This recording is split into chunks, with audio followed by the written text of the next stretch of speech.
Hello, I'm glad you're here because we're going to talk about a general topic today, not just talking about only hijackals, although this will apply to hijackals.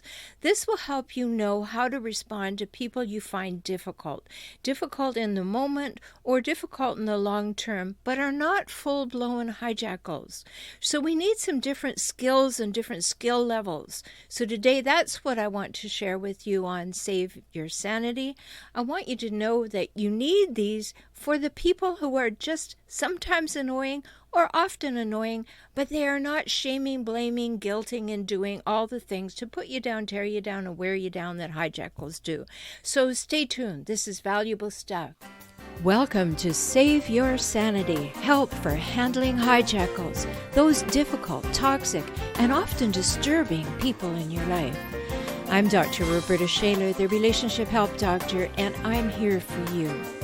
You'll get the insights, skills, strategies, and support to stop tolerating verbal and emotional abuse, whether it's happening now or it happened to you in the past, maybe by a parent, partner, ex, relative, or even a coworker. Time to take life back, to recover and to rediscover you, your values, dreams, desires, and realize them in healthy ways in healthy relationships. I'm so glad you're here. So, people who are difficult are not always hijackals. Sometimes even weird, the idea of somebody's idea of difficult people. You know, we can be annoying, we can be having an off day, we can say something that's off, and other people do that to us too. So how do we learn to deal with that, with equanimity, with grace, with keeping our cool? How do we do that? Because if we can learn to do that with people who are frequently or sometimes difficult, we can use those same skills plus a whole lot more to deal with the hijackals in life, the relentlessly difficult, toxic people. So I want to share some things with you today that will help you generally deal with difficult people. And these are things that come from the inside of you out. I hope they're who you want to be in these circumstances and how you want to be. And I hope this provides some inspiration for you. You can always find more at my website, transformingrelationship.com. Okay, so let's face it, for a minute or two, every little while, every one of us is someone's idea of a difficult person. I think that's pretty much a given. However, there are folks who make a lifestyle of being difficult. At least that's the way it seems to us, and maybe to a few other people in our home or our office or our church or any other organization in the community. A difficult person, that's a person whose behavior causes you a problem. It could be, as I said, a boss, a coworker, a client, a customer, a friend, a sibling, a parent, a pastor, a banker, anybody. And it's unlikely that you will be able to change that person's behavior. However, here's the good part. You are entirely able to wisely manage your part of the interaction with them. And that's your most effective strategy in dealing with difficult people. That's where you'll find your internal power in those situations. So before you can tackle these difficult people, it's pretty much essential that you have your own act together. Yeah, tough call, right? So is there any tiny chance that your actions or words or behaviors actually contribute to the other person being difficult? Ever had a morning like this? You're short on sleep, you're running a little late, you ran out of coffee, you almost missed your ride, you forgot your briefcase and your lunch, and you get to work just in time to make it to a very important meeting. And then, just to make matters worse, the only available chair is next to the person you least like. And as you slip into it as unobtrusively as possible, he or she leans over and says sarcastically and none too quietly, "Nice you could make it." Is he or she being a difficult person? Perhaps, but especially if you could have predicted his remark, then you know they are. The challenge comes when you draw your next breath. What do you say or do? So if you have the presence of mind to ignore the sarcasm and respond with a genuine thank you, you're not going to have much trouble with anyone. But if, however, your blood pressure rises, your hands get clammy, and you begin to sputter, that person got you. And if jerk is the only thing you can mutter, then that person got the effect that they were looking for. So first, when you think you're dealing with a difficult person, look in the mirror. How are you behaving in this situation? Collect yourself. Decide on your behavior strategy. Decide who you are and how you want to respond. And practice staying in control of yourself. And it'll make it much more likely for you to stay in control of the situation. Yeah, some folks are bullies. Hijackals are bullies. They bombard you with aggression. And they make cutting remarks, and they get angry when things are not going their way or to their liking. And then some folks are whiners and complainers. They seldom take action to change anything, but they prefer to find fault and complain. And then there are some that stay silent and uncommunicative. And often they seem to have vocabularies of kind of one-syllable responses. Yep, no, And then there are these ones who agree with everything you say, and they express their willingness to be supportive. However, they seldom follow through. And often those are rightly labeled passive-aggressive. And then there are others who are simply constant wet blankets. Nothing will ever work. Everything is impossible. Expect the worst because it's likely that will happen. That's the way they go through life. And then there are some that simply know everything, or think they do, and they're condescending and imposing and pompous and arrogant and dismissive, and their mission in life seems to be to make you feel like a fool. And then others can't make a decision, and even if they could, they won't, and they wait for decisions to be made for them. And often these are the perfectionists in life. So these are categories that Robert Branson created in his book, Coping with Difficult People, and I've just put them in other words. So do they sound familiar? Sure, very few people are constantly difficult, except the hijackals at home, especially if they want something from you. However, there are some basic strategies, and I want to help you with these that will help you confront the difficult people. Not so much confront them as confront their difficult behaviors. So number one is keep a level head and do your best to acknowledge the underlying feelings and thoughts, and then think of your desired result. So I'm going to use a work example here. A customer is yelling at you about a missing order or report or something you're supposed to have. What do? Well, here's a suggestion. Take a breath and say, I can understand that this has created a difficulty for you, and I would very much like to find a way to resolve it for you as quickly as possible. Of course, this may be a translation of what you're really thinking, because you're thinking you're being abusive, loud, and unreasonable, and I want you to go away. But no matter, you have spoken about your feelings and acknowledged the customers as well when you say, I can understand that this has created a difficulty for you, and I would very much like to find a way to resolve it for you as quickly as possible. And even if that sentence is a wise translation of, listen, you have no right to yell at me. No one pays me enough to be yelled at. You will have shown both your maturity and your willingness to provide customer service and to hear the other person's feelings and thoughts and needs. So it's not the conversation in your head that you're concerned with when you deal with difficult people. It's the actual words that come out of your mouth. Even in your relationships at home, you're well aware of what pushes people's buttons and what appeases them. So, A good rule to keep in mind is before doing or saying anything to anyone when something is offensive or difficult or mean or nasty or sarcastic, just take a minute, take a breath, and imagine the result you want from the conversation and say only things that take you in that direction. Got it? Take a deep breath, and as you let it out, before you say anything to anyone, just imagine the result you want from the conversation and only say things that take you in that direction.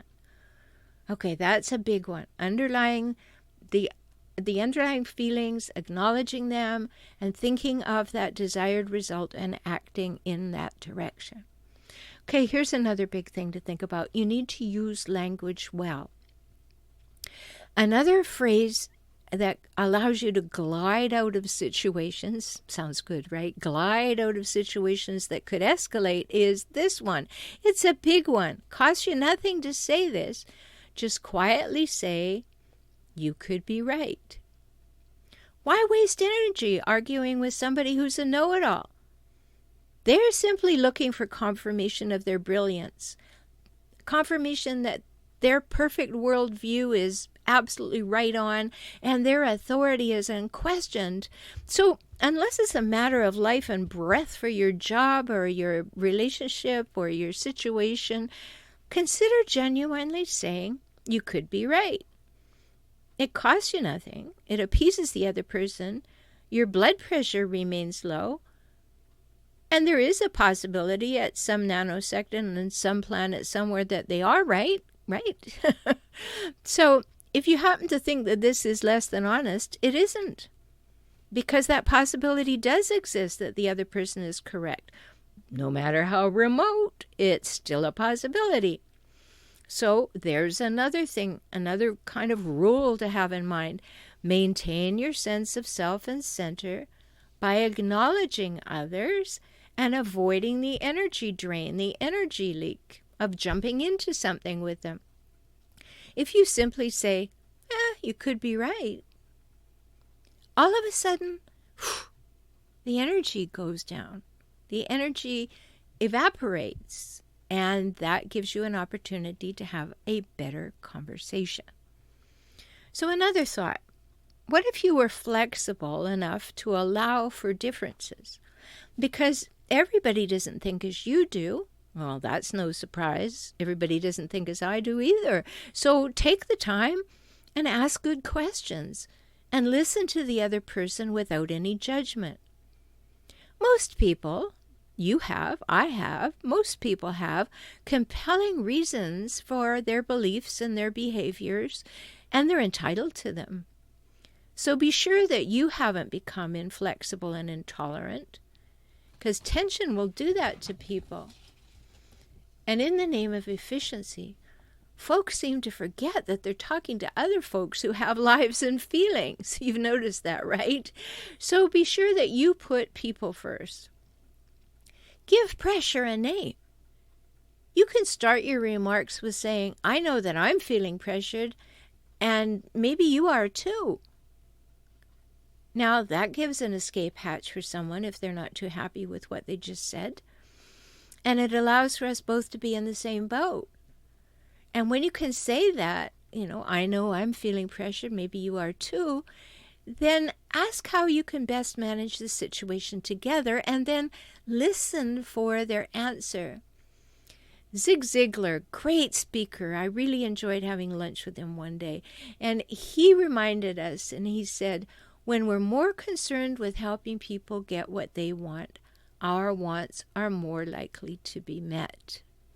So if we can take a breath and listen before we jump in, things are going to go a little better, and particularly with difficult people, because one of the things about difficult people, again, I'm not talking about hijackals, difficult people, is that they're longing to be seen and heard and known, acknowledged, appreciated, and accepted, just like every single one of us is. And if we can be conscious enough, wise enough, and make a good choice to acknowledge their feelings and their wants and needs, and let them know that we know that, things get better. So Take a deep breath and exhale slowly before answering anyone when you feel tense.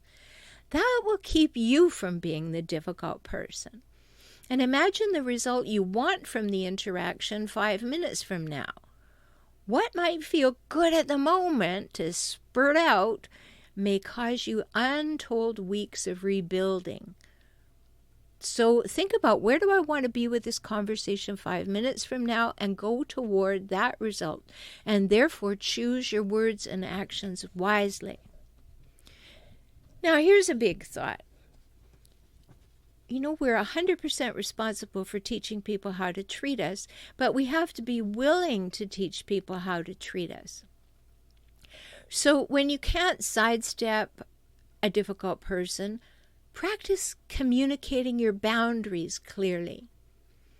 If you feel your pulse getting faster, speak up about yourself. In my book, Kaizen for Couples, I give that dynamite way of responding to people called the personal power, can't even say my own title, the personal weather report. And if you haven't read Kaizen for Couples, know that it applies to every couple, you and your mom, you and your boss, you and your sibling, and you and your partner.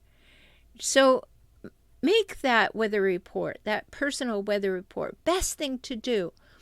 And with a little expert turn, you can acknowledge the other person and set your boundaries at the same time. So you might end up saying something like, I think I can help you get what you want. Will you help me do that by maybe reviewing the facts or stepping back and creating some space around this, or maybe speaking quietly so that we can get our needs out and figure out a solution? So there are folks that you might work with or live with, or whatever you do with them, they'll persistently push your buttons. And they may be unaware that maybe they don't have the greatest social skills. Or maybe they just might be downright miserable by nature.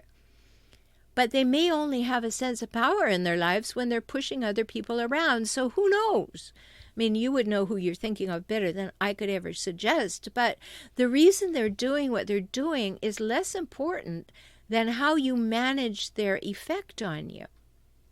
And this is where boundary setting becomes so very important. Ask the other person if you can sit down and have a chat when everything is calm. Whoops, gulp. Did you just gulp? Yes, actually plan to spend a little time with them. And then use the personal weather report. Don't talk about them. Talk about you. I feel this way. I want to feel respected. I want to find a solution. Talk about yourself and what's going on within you. Be assertive. And if you've listened to other episodes in this podcast, you'll know that my definition of assertiveness is to know you have the right to take up space and draw breath, and therefore you have the right to be assertive, which is to say what you think, feel, need, and want, as long as you do not mention any other human by name or pronoun. Only speak about yourself. That's the difficult part. But it's important to have boundaries. Talk about what's important to you. Talk about what you'd prefer. Talk about how you'd like to feel. But don't talk about them in any way. Don't refer to them at all. And then ask for their cooperation. Yep, that can be the difficult part. It's like asking for a sale, right? Most people balk right there. But you have to take this to its logical conclusion. Ask them if they're willing to honor and respect your boundary. Ask them if they heard and are willing to respect your needs. Show them that you are willing to respect theirs. But if they're not willing to respect yours, then be prepared to tell them what your next step will be. Be willing to tell them what the consequence of not doing it will be for you, and explain how you'd prefer to handle the situation. Now, if the problem is a boss or a supervisor, things change slightly, because before you're requesting your little heart-to-heart conversation, you need to do your homework. You need to have specific examples of interactions that upset you and use them as examples of times when you were unable to do your work efficiently and productively, and demonstrate the benefits to them of their changing their behavior around you. Or if you're going to the boss or supervisor to talk about someone else that you've already spoken to and no change has occurred, big caveat: speak to the person you're having difficulties with at work first. Use the personal weather report. Explain to them what's going on within you, what would make it better, and ask if they are willing to make an agreement with you. But if after you've done that, and you've given it ample time and maybe 2 or 3 interactions, and you do up-level it to go to speak to someone like a boss or a supervisor, be sure that you're going along to say, these are the things I've tried, and it would be possible for me to be more effective if I could be in an environment that was respectful and honest and, whatever it is that you want. And then maybe they will understand better how that would make for more productivity and unity. So a good thing to think about if it happens to be happening at work. So does that sound like something you could do? I sure hope so. Because there are huge benefits in the workplace, the same as at home, for dealing with the frustration and fear and tension that can happen on a daily basis. So another kind of rule to have in your mind is ask for what you need and want clearly, and be willing to hear yes or no and make a plan based on the answer. So you got to teach people how to treat you by speaking up. Speak up in a respectful way that is using the personal weather report. If you don't know what that is, go to Amazon, download Kaizen for Couples, Kaizen for Couples. Read chapters 5 and 6 first.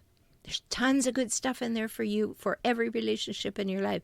But read chapters 5 and 6 first on the personal weather report and get really good at that. So, the last thing I want to talk to you about today is knowing your own bottom line. This is, again, emphasizing what I said at the beginning of today's episode, is you need to know who you are and how you want to be in the world. And then these are skills to use for being that. So, you need to know your own bottom line.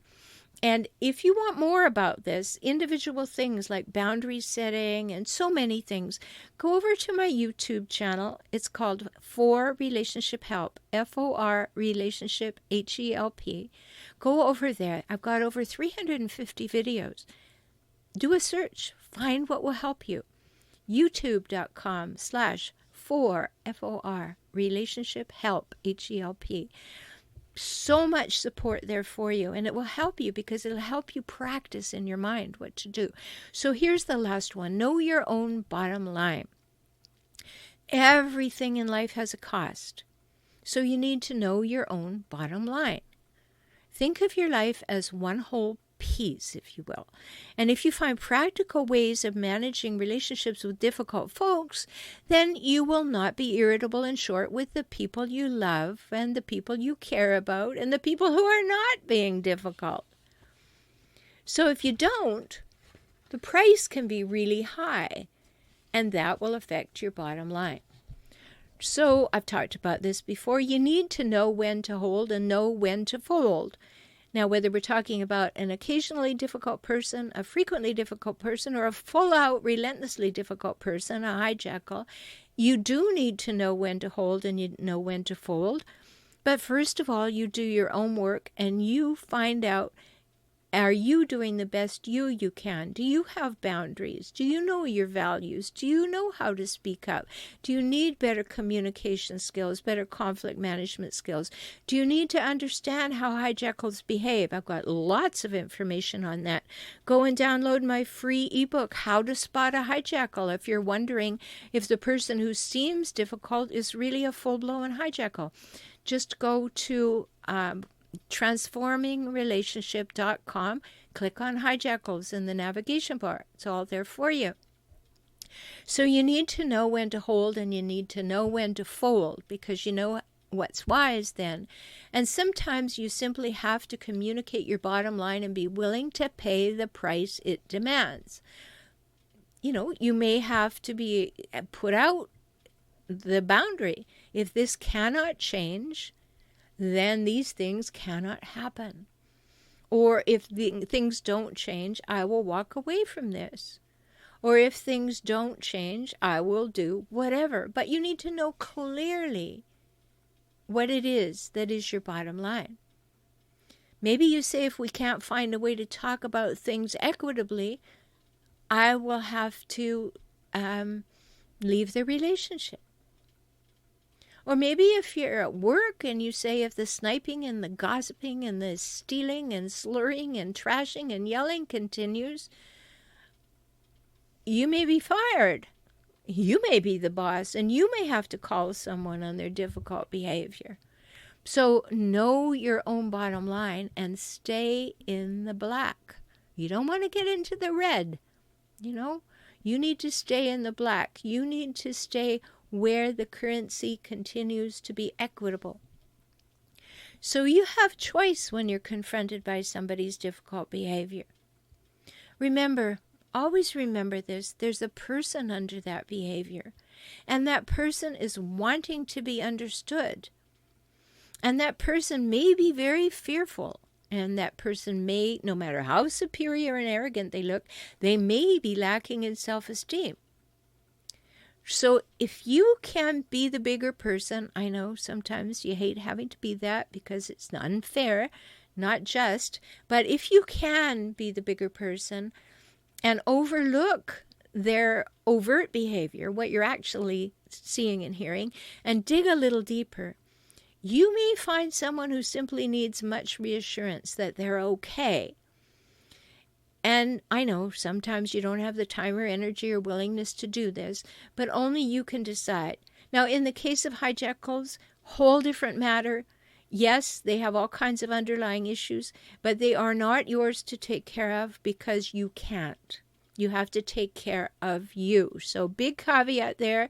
The things I'm saying today will help you with difficult people generally, will only help with them, will not be the strategies you need to deal with a hijackal.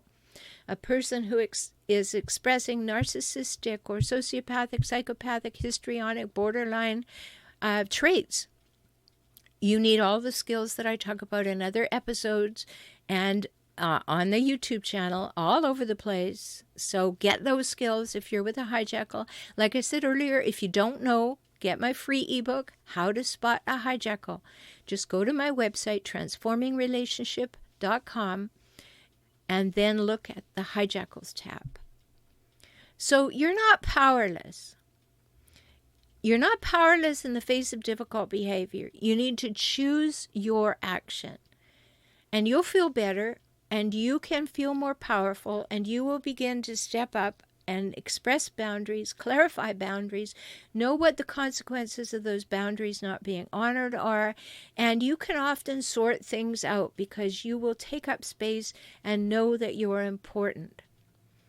And you'll feel better, and things will change, and that's the result you want. And if they don't change, that will give you information about that person who may have slipped over into the hijackal category. I hope this helps. I hope it gives you some insights. It makes you feel more powerful. There are things you can do. I've given you several today, including look at the patterns of difficult behavior, acknowledge the underlying feelings the person is putting out there, mention your desired result, try and figure out their desired result, use language well, be flexible and allow for differences, and lastly, two big things. Be willing to teach people how to treat you and know your own bottom line. I'm Dr. Rhoberta Shaler. There are all kinds of tips for you at transformingrelationship.com.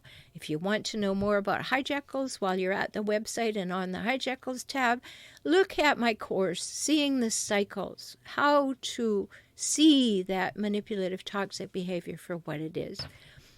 I hope that I will see you here next time, and that you treat yourself very well because you matter. Take good care. I'm so glad you spent this time with me today. I hope you heard something that touched your heart and empowered you to move forward. You can have the life and relationships that you most want, and that begins with you, within you, today. I'm always here for you. Life can get better, and you heard that from me, the Relationship Help Doctor. I'm Rhoberta Shaler, and I work with clients throughout the world through video conferencing. We can talk. So learn more at forrelationshiphelp.com, forrelationshiphelp.com, or visit me on YouTube at For Relationship Help. Join me for next week's shows.